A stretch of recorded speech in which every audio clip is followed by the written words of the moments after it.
Vamos a tocar un tema que de suyo es complicado.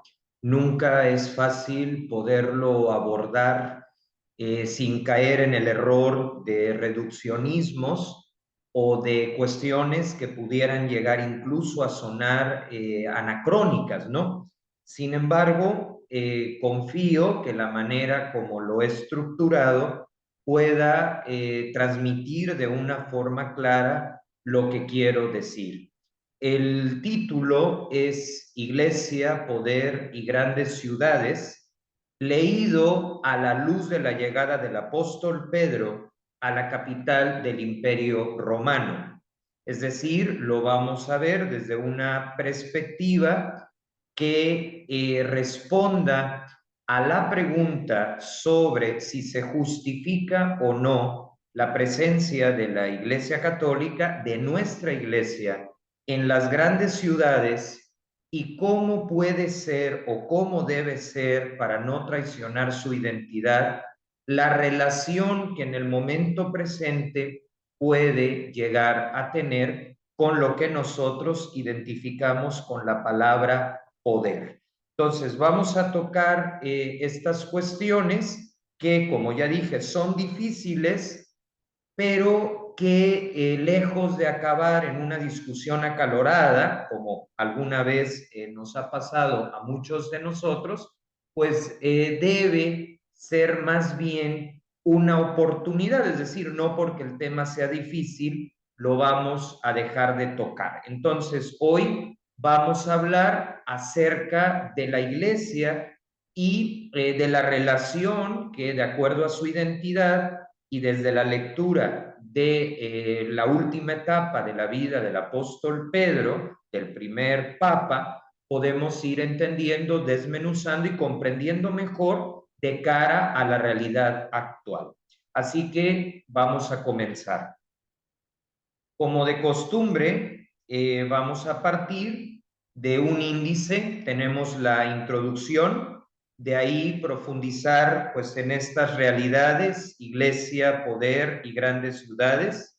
Luego, en la llegada de Pedro a la capital del entonces Imperio Romano.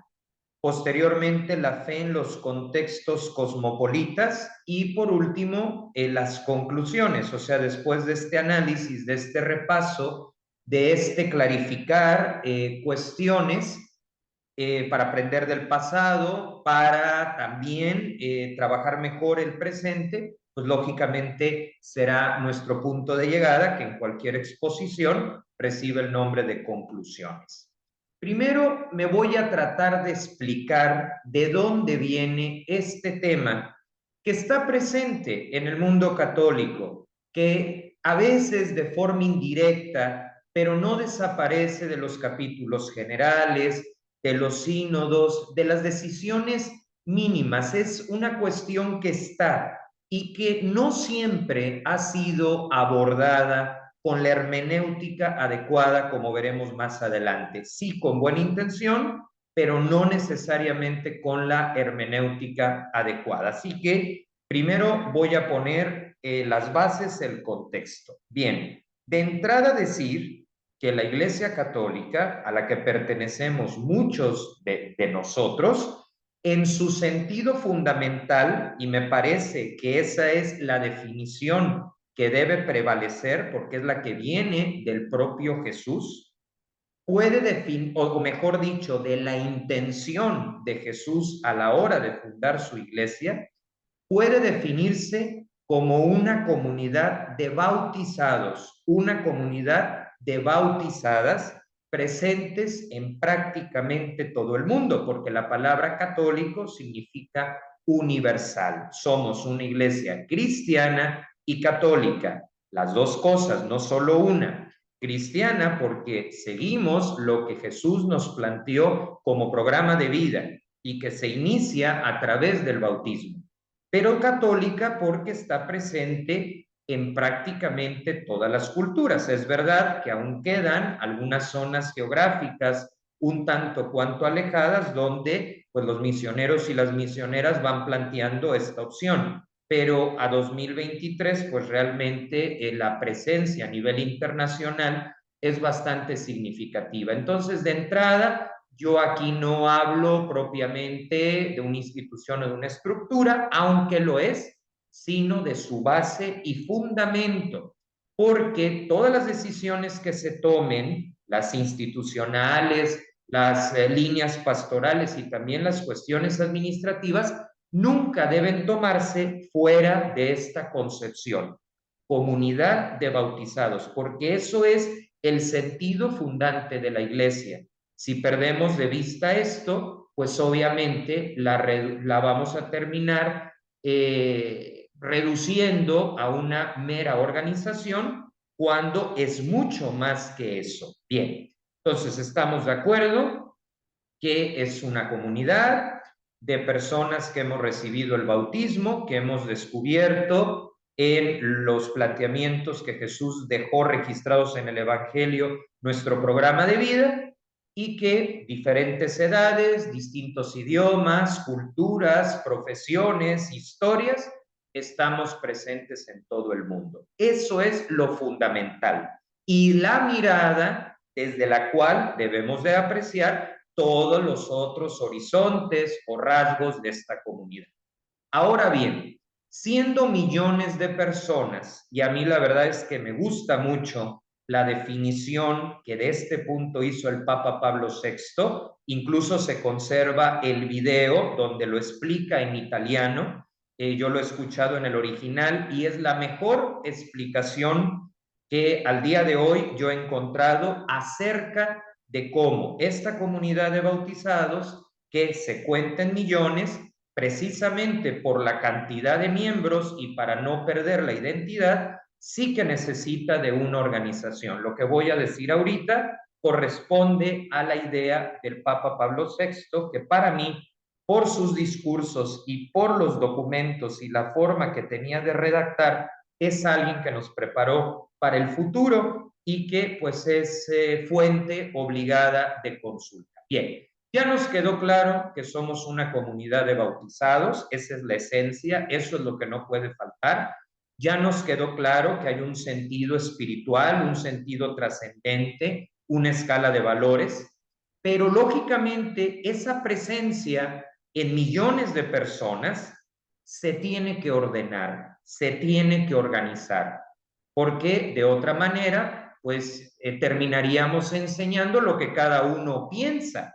Y claro que está bien pensar, pero evidentemente, y hay que recordar que esa comunidad de bautizados no se anuncia a sí misma, sino a Jesús, que amplió la perspectiva de lo que es la vida, trayendo una auténtica revolución del interior. Entonces, Pablo VI nos explica que esa comunidad se tiene que organizar, que esa comunidad debe de encauzar sus fuerzas y que a través de un órgano potente, ¿sí? Palabras de Pablo VI, que se llama jerarquía, se va dando este orden necesario pues para que los millones que estamos integrados marchemos bien. Imaginemos una orquesta sin un director. O sea, la orquesta puede ser buenísima, pero si no tiene un buen director, no habrá resultado. Cada quien iría a su ritmo y no tendríamos la pieza con su técnica. Pues lo mismo sucede con la iglesia. Pero Pablo VI, a la par que habla de un orden, a la par que habla de una institución, porque sí somos institución, también dice que esa jerarquía, esa organización, esa administración está destinada para servir.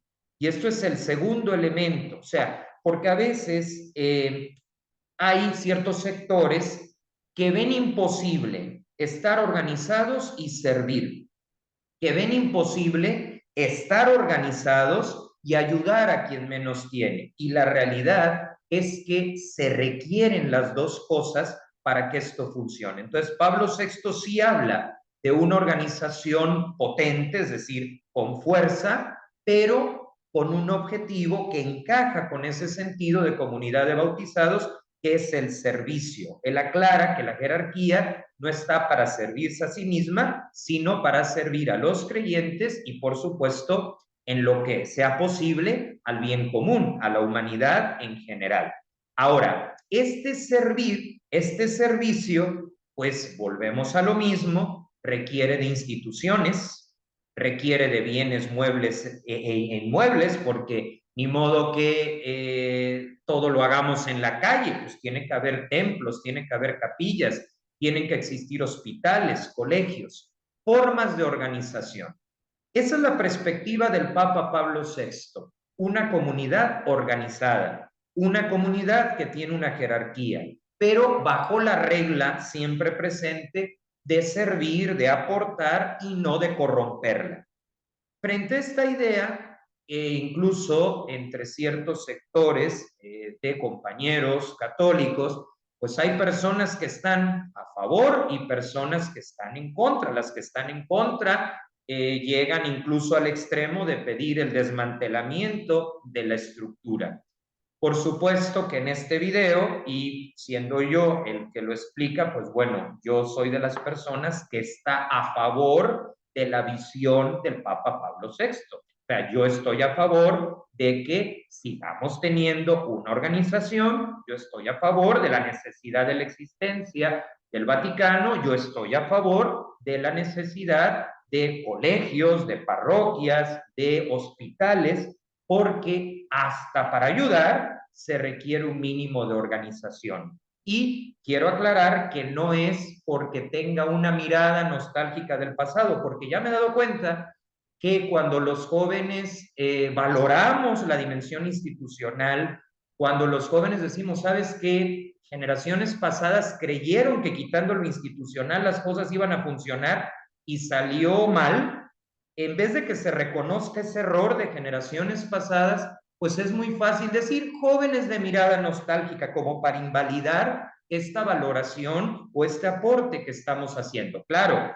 no niego que efectivamente hay jóvenes que tienen una mirada nostálgica. Yo no afirmo que todos vayan para adelante. Los hay que están encerrados en otra época. Yo no digo que no, pero eso no tiene nada que ver con la valoración que estamos haciendo de una comunidad que se ordena, de una comunidad que en este momento tiene que renovar sus instituciones para poder seguir contribuyendo a la evangelización, pero también acompañar esa evangelización con acciones creíbles. Pues con esta introducción vamos adelante. Resalto los 3 puntos que mencioné, porque si no se entiende esto, pues se malinterpreta y caemos en el terreno de la ideología y de los extremos, o bien de los que quieren anclarse en el pasado, o bien de los mal llamados progresistas, que yo la verdad es que no soy ni una cosa ni la otra. Entonces, primer elemento, la Iglesia Católica en su sentido fundamental es una comunidad de bautizados que está presente en el mundo. Y me parece que esta es la mirada desde la cual tenemos que abordar todos los retos que se nos están presentando en este momento. Segundo, esa comunidad presente en el mundo, nos dice el Papa Pablo VI, requiere de una organización, requiere de una jerarquía con el objetivo de servir. Entonces, aquí vamos ya viendo esta parte y lo tercero, que lo agrego yo, para poder ofrecer un servicio, pues se requiere de medios materiales, de personas dispuestas, que sería el capital humano, todo orientado a actuar con la identidad que Jesús quiso imprimir pues en la primera comunidad cristiana, ¿no? Donde todo comenzó. Bien, dicho esto, podemos pasar pues al dilema iglesia, poder y grandes ciudades, ¿no? Aquí aparece la pregunta que nos va a servir para el resto de la exposición. ¿Debe la iglesia estar en las grandes ciudades y capitales del mundo o únicamente en las periferias? Esta pregunta crítica obviamente no se me ocurrió a mí hoy que prendí la computadora. Es una pregunta que en su momento hizo de forma indirecta la teología de la liberación. La teología de la liberación, en cuyos puntos no estoy de acuerdo en todos ellos. Me parece que la teología de la liberación fue una corriente con buena intención, pero con mala hermenéutica.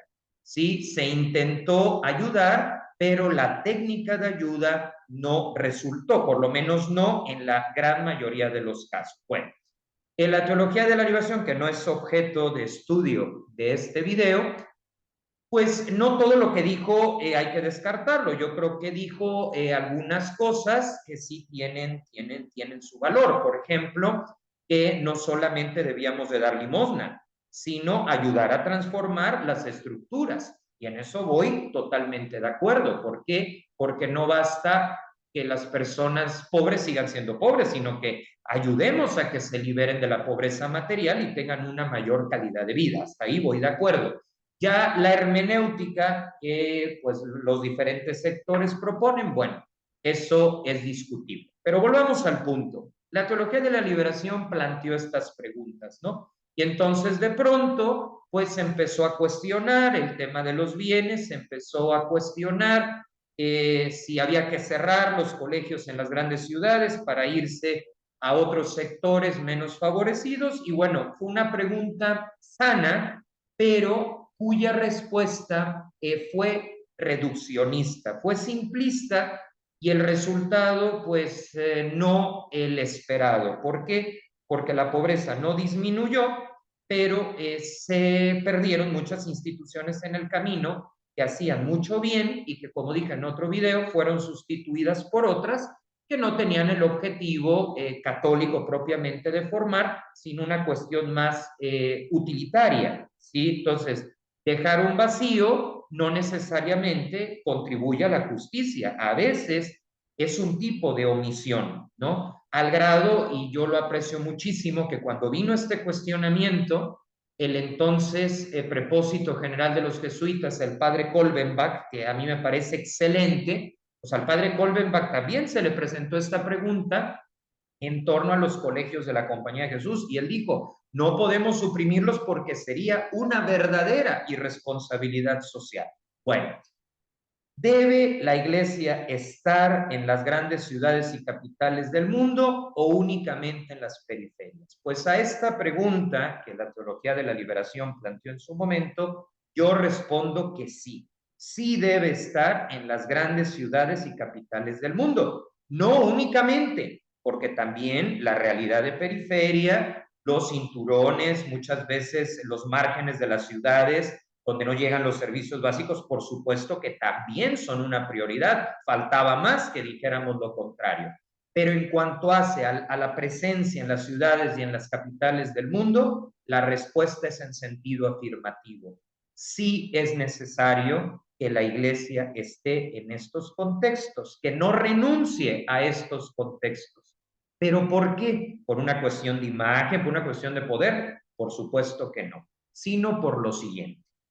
Si partimos del hecho, como lo dijo también el Papa Pablo VI, que la tarea número uno de la iglesia es la evangelización, y entendemos la evangelización como dar a conocer a Jesús y acompañar ese dar a conocer a Jesús de acciones concretas, como por ejemplo humanizar, abogar por los que menos tienen, comprometernos en dar acceso a la educación, en fortalecer el respeto y el papel de la mujer en la sociedad. Si nos interesa todo esto, que yo estoy seguro que sí nos interesa, porque entra en el concepto de evangelización, hay que acudir, nos guste o no, al centro, a los ámbitos de decisión. Y posteriormente, como una sana onda expansiva de solidaridad. Lo que estoy tratando de decir no es crear un estado confesional. No, yo creo en el estado laico.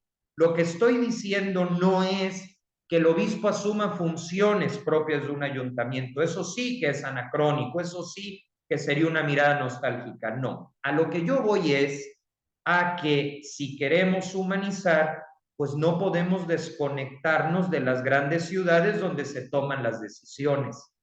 Si queremos líderes que, además de vivir una vida interior sólida, la exterioricen, aumentando el índice de empleo, mejorando la calidad de vida de los trabajadores, pues habrá que ofrecerles colegios donde se les pueda formar y donde se les pueda proponer esta perspectiva.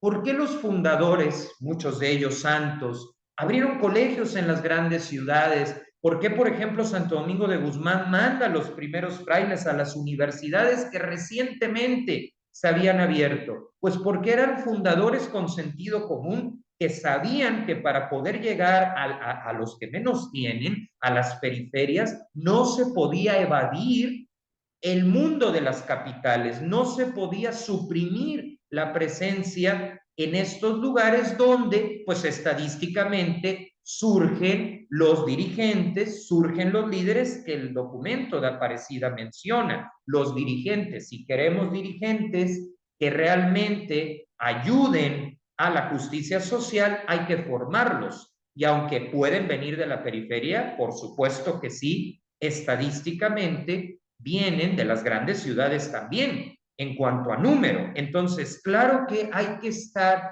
en las grandes ciudades y obviamente en la relación con el poder, mantener un diálogo institucional, hablo del poder político, y sin mezclar peras con manzanas. El Estado laico es la mejor vacuna frente a la posibilidad de que el poder siga provocando estragos en el interior de la iglesia. Entonces, la respuesta es en sentido afirmativo. La iglesia tiene que seguir en estos contextos, porque si pretendemos evangelizar y con ello humanizar, educar, sanar, abogar por los que menos tienen, etcétera, hay que acudir al centro, a los ámbitos de decisión.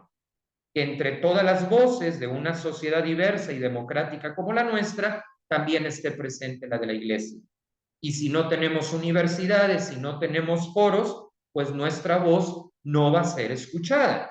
Y no, aquí más que nuestra voz, la voz que se nos ha confiado, que es la voz de Jesús. Nosotros no somos la voz es Él, pero nos ha implicado en esta tarea de comunicarlo con sencillez, con claridad, pero entrando en una renovación de la cultura y de una sociedad que está herida y que requiere también del apoyo de la Iglesia Católica y por supuesto de las otras religiones, claramente, ya que una sociedad que está pasando por lo que la nuestra se encuentra viviendo, pues no basta con políticas sociales, también se requiere de la dimensión de lo trascendente, ¿sí? Lo que se ha identificado también como inteligencia espiritual. Así que realmente la presencia en las grandes ciudades está enfocada a alcanzar desde ahí, desde la formación de líderes,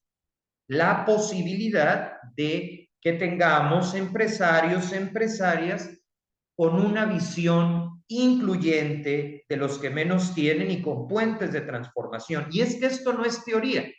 Si los formamos bien, y formar bien no quiere decir lavado de cerebro, quiere decir propuesta sólida, habrá quien no nos haga caso, quien no le interese, pero habrá quien sí.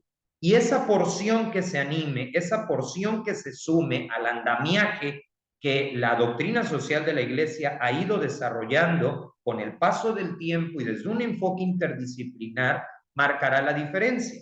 Eso por un lado. Y por el otro, para poder ayudar se necesitan recursos. Y si nos olvidamos de las grandes ciudades donde la economía, la circulación de bienes y servicios tiene un papel preponderante, yo no puedo abrir una escuela en una zona marginada si no tengo los medios para hacerlo, porque también tendré que pagar nómina, también tendré que pagar luz, agua potable, acceso a Internet. Entonces, la economía solidaria de la que habla la doctrina social de la Iglesia, donde las escuelas, por ejemplo, mejor ubicadas, ayudan a las que están en el sector de exclusión, pues yo creo que es un auténtico sistema económico que transforma y que en vez de avergonzarnos de él o de seguirlo criticando o de decir que es una mirada nostálgica, cuando más bien es una mirada realista, pues esto nos puede hacer caminar donde la fe, la contemplación del misterio de Dios también se aterriza en acciones solidarias concretas.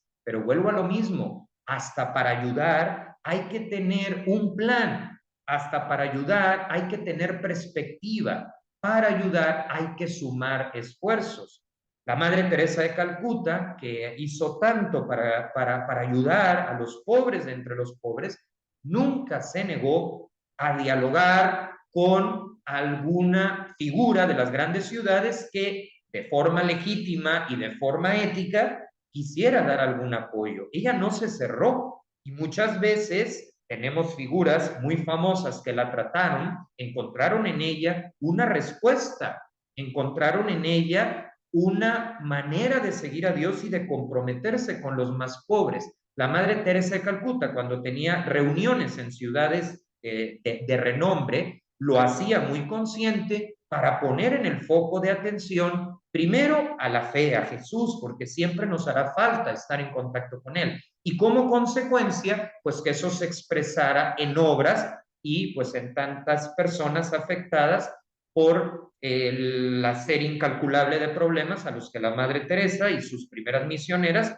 se tuvieron que enfrentar. Entonces, realmente esto es importante. Y hay una anécdota que lo respalda. En alguna ocasión le preguntaron que por qué fundaba también en ciudades principales a las misioneras de la caridad. Y ahí respondía que había diferentes tipos de pobreza y que, por ejemplo, en los países desarrollados, sí, decía y efectivamente, no te encuentras a moribundos en la calle, pero te encuentras a personas de la tercera edad que no hay quien las cuide, que han sido incluso abandonadas. Y entonces dice la Madre de Teresa de Calcuta, aunque sea la ciudad principal, sí, que tú la ves desarrollada y tal, también hace falta ahí nuestra presencia. Con esto no estoy diciendo que por el hecho de estar en una gran ciudad, ya por default vamos a ser personas negativas o personas que olvidemos a los ancianos. Claro que no, pero sí que en un núcleo poblacional tan grande, pues puede llegar a ser más factible el que se caiga en este tipo pues, de atropellos, por cuestión incluso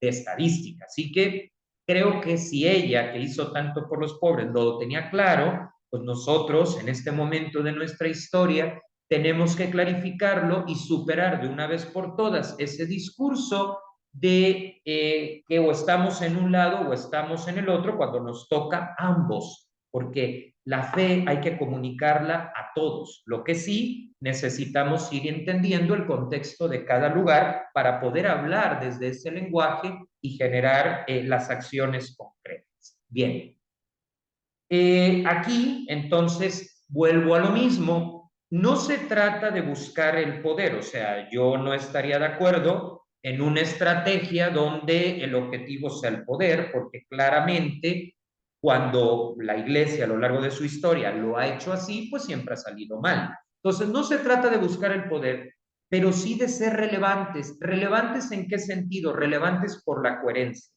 Y si una cosa lleva a la otra, porque claro, una persona coherente también adquiere poder, ¿cómo le hacemos para que no nos trastorne? ¿Cómo le hacemos para que no destruya la fe de la iglesia? Pues lo ponemos al servicio y se tomarán las precauciones necesarias. Ahí es donde entra el derecho canónico para no perder los pies del suelo y traicionar la sana austeridad a la que nos llama la fe en nuestra gestión. Austeridad que no significa pauperismo, porque esto también hay que aclararlo.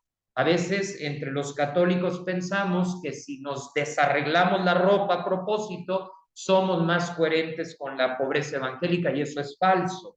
Hacer eso incluso es una mentira porque tú mismo lo estás falseando. No es una cuestión externa, es una cuestión interna de desprendimiento, de evitar acumular y no de perder las normas de higiene, ¿no? Entonces, en este sentido, es bien importante recordar que no es una búsqueda por el poder, sino una relevancia, pero relevancia no en el sentido político de la palabra, aun cuando la política es necesaria en toda sociedad, sino relevante por la coherencia, quizá más que relevante, creíbles. Y desde esa credibilidad, pues vamos a animar a otros a que se sumen en esta tarea de evangelización que desde siempre ha incluido la promoción humana y el dar voz a quien no tiene voz. Bien, ahora, todo esto que acabo de explicar me vino de una reflexión que hice algunos días. Cuando yo me preguntaba, porque tuve un diálogo sobre este tema con una persona y por un artículo que leí, yo me preguntaba, entonces, todos estos edificios, esta presencia que las casas generales tienen en ciudades como Roma, ¿Qué sentido tiene? Y entonces se me vino a la mente el primer papa de la historia, Pedro. Pedro llega a la capital del imperio. Un paréntesis antes de continuar. Sé que diversos teólogos, compañeros nuestros de las iglesias protestantes, a los que saludo y respeto, sé que entre algunos de ustedes hay el contraargumento de que Pedro no estuvo en Roma, que la Biblia no lo menciona y bueno, en este video no me toca demostrar que Pedro sí estuvo en Roma, como lo creo y como lo creemos los católicos. Entonces, voy a partir del hecho de que sí estuvo en Roma, pero no obviando que yo sé que este es un tema polémico, es un tema difícil. Para mí, y nada más como nota de pie de página, es claro que Pedro estuvo en Roma por tres motivos. Primero, porque se habla de una visita a Babilonia y en tiempo de Pedro eso podía ser un sinónimo de Roma. Segundo, por que hay historiadores cercanos a la época que hablan de esa presencia de Pedro. Tercero, porque sus sucesores, o sea, los primeros papas, también dan testimonio que muere en Roma. Y agregaría un cuarto, los restos de Pedro y la construcción de la Basílica de San Pedro en la colina vaticana, porque se sabe que en sus inmediaciones Pedro va a ser muerto como mártir, crucificado al revés, pues para no morir de la misma forma que su maestro. O sea, sí tenemos razones históricas, razones arqueológicas de peso para pensar que ahí estuvo. Cierro paréntesis.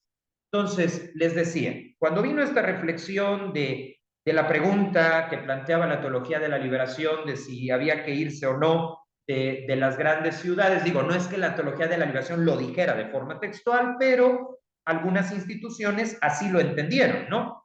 Yo decía, bueno, si las grandes ciudades son uno de los puntos, de los dilemas, pues ¿por qué Pedro y Pablo le dieron tanta importancia a Roma? Si ellos dos, que pertenecen a la primera etapa del cristianismo, sobre todo en el sentido de Pedro, que conoció personalmente a Jesús, no despreció la gran capital romana, ¿por qué vendríamos nosotros a despreciarlo? ¿Por qué vendríamos nosotros a confundirnos y a creer que el problema es geográfico cuando el problema es de congruencia, cuando el problema es de testimonio?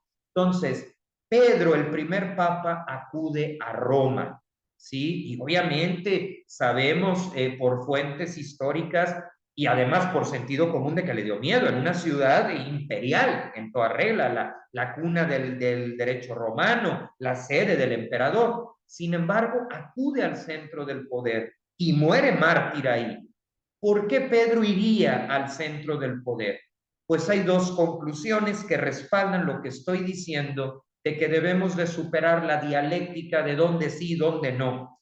Uno, la primera conclusión de esta ida de Pedro que justifica el por qué en medio del mundo universitario, en medio del mundo cultural y en medio de las grandes ciudades, de las avenidas céntricas, también hace falta la fe, también hace falta la santidad, ¿no? Entonces hay dos conclusiones a la luz de la experiencia de Pedro en Roma. La fe también tiene que llegar a las grandes ciudades, al centro del poder, aunque no para confundirse con el Estado. Y esto lo subrayo. Para que la fe no termine siendo ideología como sucedió en algunas etapas del Renacimiento, no debe de confundirse con el Estado. La presencia de una catedral en una gran capital no es para implantar un Estado confesional, es para mantener el Estado laico, donde la Iglesia y el gobierno tengan un diálogo institucional y puedan compartir ideas, compartir experiencias para reconstruir el tejido social.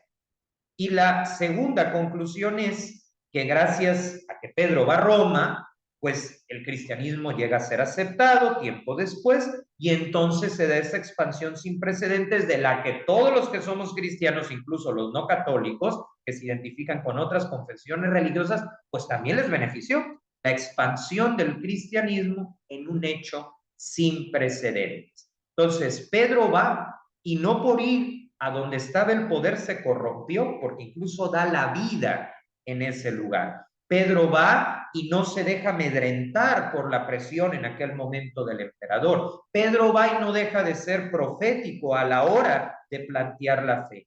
Entonces, podemos estar en las grandes ciudades y no por ello traicionar nuestra identidad. Y esto es como el núcleo del mensaje que a la luz de la biografía del apóstol Pedro, el primer papa, ¿sí?, cuyo sucesor sigue viviendo en Roma, en el Estado Ciudad del Vaticano, el Papa Francisco, pues también continúa. Y gracias a esa infraestructura de ese Estado que nace en 1929, porque obviamente los territorios papales han sufrido transformaciones legales a lo largo de los siglos, pero en 1929, con los pactos de Letrán, es que surge el Vaticano como lo entendemos hoy. Y gracias a esa estructura, el Papa Francisco puede, por ejemplo, ser un intermediario para alcanzar la paz en Ucrania, como otros papas lo han sido en otros conflictos. Si no se tuviera esta estructura, pues no se podría trabajar por la paz a este nivel. Seguramente habría otras formas, pero pues realmente para que sean eficaces, pues sí se requiere de una estructura de esta envergadura. Lo importante es ayudar a que la estructura esté al servicio de la misión y no la misión al servicio de la estructura. Eso sí que nos tiene que quedar claro, porque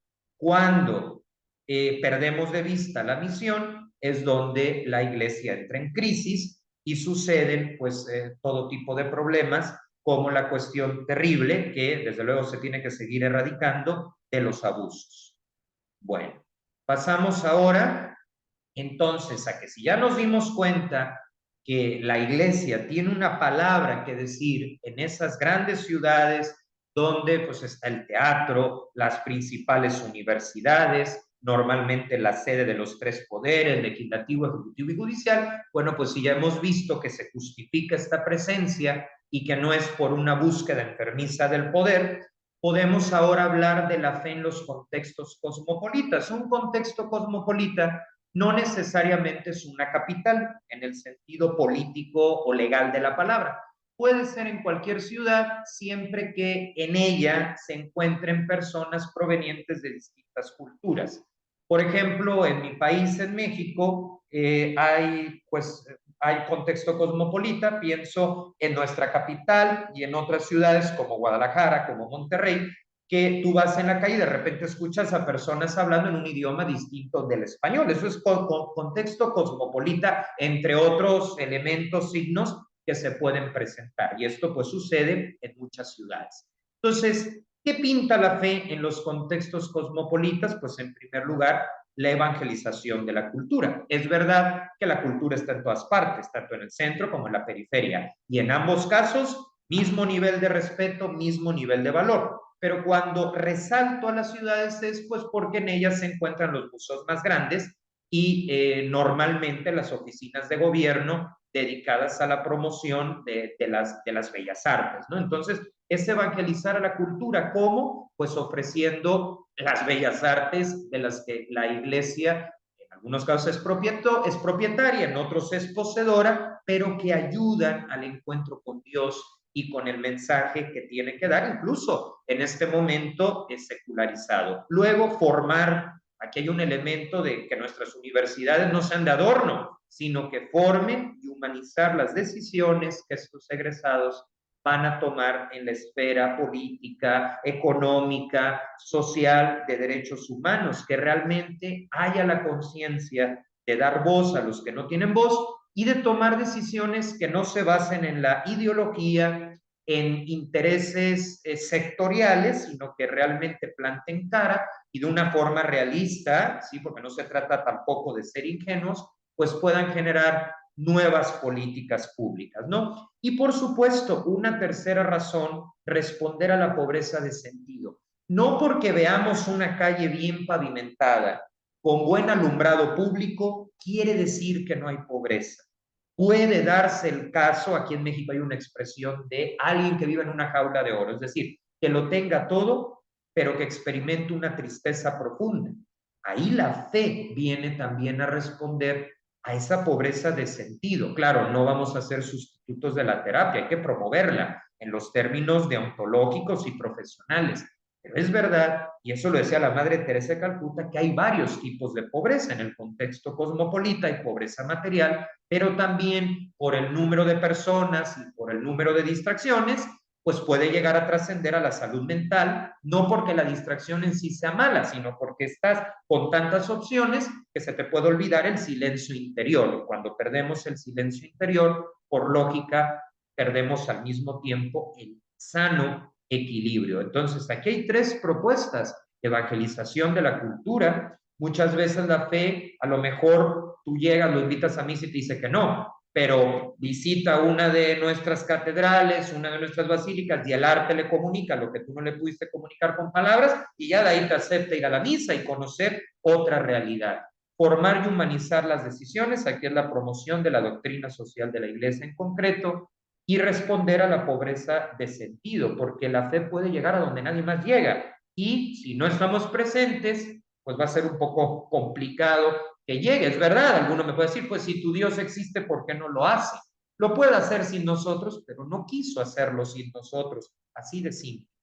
Bien, bueno, a la luz de todo esto, que no quiero que nos perdamos en la discusión, creo que hay tres conclusiones sobre la mesa. La primera, y ojalá esto nos ayude a superar la polarización, incluso estamos viviendo entre creyentes también.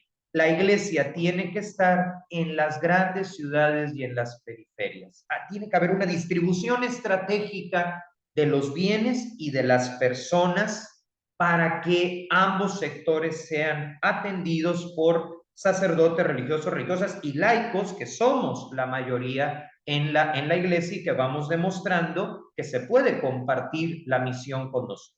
Entonces es una conclusión fundamental. Por eso el propio Jesús lo veíamos tanto en los pueblos como en las ciudades, y las parábolas las adaptaba a la realidad de cada sitio. Donde era una gran ciudad, ponía siempre ejemplos de la herencia, cuestiones jurídicas, y donde eran los pueblos, las comunidades, hablaba de la pesca, hablaba de la agricultura. ¿Por qué? Porque sabía comunicarse y valorar cada contexto con un respeto profundo. Entonces, la iglesia tiene que estar en las grandes ciudades y en las periferias. Segundo, y esto sí es importante, hay carismas en la iglesia, es decir, congregaciones, movimientos, ¿no? Que los viven, que por la naturaleza de su misión deben priorizar puntos geográficos. Es decir, se puede dar el caso que yo esté en un movimiento que por el carisma que da lugar a la misión predomine la periferia. Por ejemplo, institutos misioneros, pues, lógicamente tienen que priorizar la periferia. Pero también puede haber otros, por ejemplo, los dominicos relacionados con el estudio, que también tengan que priorizar las grandes ciudades, o que tengan que priorizar las grandes ciudades, porque resulta que fueron fundados con esa preferencia apostólica y que no le tienen que dar demasiadas vueltas porque está presente en Santo Domingo. Es verdad que hay cosas del fundador que solo son válidas en su tiempo y que luego se deben cambiar, pero hay otras que son fundantes. Y la idea del estudio y la idea de la presencia de los frailes como monjes urbanos, pues es algo que no se puede quitar, porque diría yo, está en el ADN de la orden. Y bueno, ya sea en la periferia o en la ciudad, evitar, aquí el Papa Francisco nos lo ha pedido mucho y tiene toda la razón, evitar la mundanización. Es decir, que si me toca estar en una gran ciudad, qué bueno que tenga muchas opciones, qué bueno que contemple tantas maravillas que hay en esa ciudad, pero que el poder que uno llegue a tener no nos vuelva mundanos. Mundanos es una expresión que lo que trata de decir es, pues, que no nos volvamos solo funcionarios o meros operarios, perdiendo la fe, perdiendo la relación con Dios y perdiendo la coherencia. O sea, evitar que el secularismo nos termine invadiendo en nuestro interior y ahogue la fe y nos vuelva personas carreristas, ¿no? Que eso ciertamente, digo, nunca está mal buscar el progreso, pero no a costa de la iglesia. Claro que no, ahí no va el asunto, ¿no? De hacer un mal uso de la estructura, de los espacios que la propia iglesia da. ¿Y cómo se evita la mundanización? Bueno, primero con la conciencia de que nos puede pasar si no estamos atentos. Segundo, el Papa Francisco lo dice, con el discernimiento. Y como buen jesuita, nos ofrece el examen diario de San Ignacio de Loyola. Yo les garantizo que quien hace el examen diario propuesto por San Ignacio no va a caer en la mundanización si pone atención a ese espacio. Por supuesto, la oración, la formación, los sacramentos es necesario, y las buenas obras, para que no nos quedemos pues como a veces sucede, ¿no? En los buenos deseos, en las buenas intenciones, etcétera. Así que ojalá que este video nos ayude a entender que para ayudar hay que ser realistas. Nos ayuda a entender que en las grandes ciudades se toman grandes decisiones y que si de verdad nos preocupa la sociedad, que si de verdad queremos ser solidarios con el que sufre, pues no podemos desconectarnos de donde se deciden las cosas. Repito, no para crear un estado confesional, yo creo que eso ya está superado, sino para formar personas. Pero evidentemente, si yo no pongo la universidad en un lugar céntrico, no van a llegar esas personas. Y entonces, ¿cómo voy a transmitir un nuevo enfoque donde realmente nos preocupemos de ayudarnos y donde los valores del Evangelio y los procesos de liberación que lógicamente tienen que generar sucedan? O sea, es que hay que ser realistas también a la hora de llevarlo. Dicho de otra manera, estar en las grandes ciudades, no de cualquier manera, pero sí estar y entender que hablar de esto no es que los jóvenes queramos retroceder 300 siglos, no, lo que pasa es que pues nos han enseñado el pensamiento crítico y ahora lo estamos ejerciendo. Y yo creo que eso, lejos de ser algo malo, es algo muy positivo siempre que se haga, yo eso lo pongo como regla en todos mis videos, desde una crítica constructiva y manteniendo la unidad de la iglesia, hablando desde dentro, ¿no? Y con el compromiso dentro. Pues que esto nos ayude a ampliar la mirada en las decisiones pastorales, en la gestión de las instituciones y redescubrir esta presencia también en las grandes ciudades donde hace falta ser presente a Jesús y, claro, el compromiso en pro de los demás.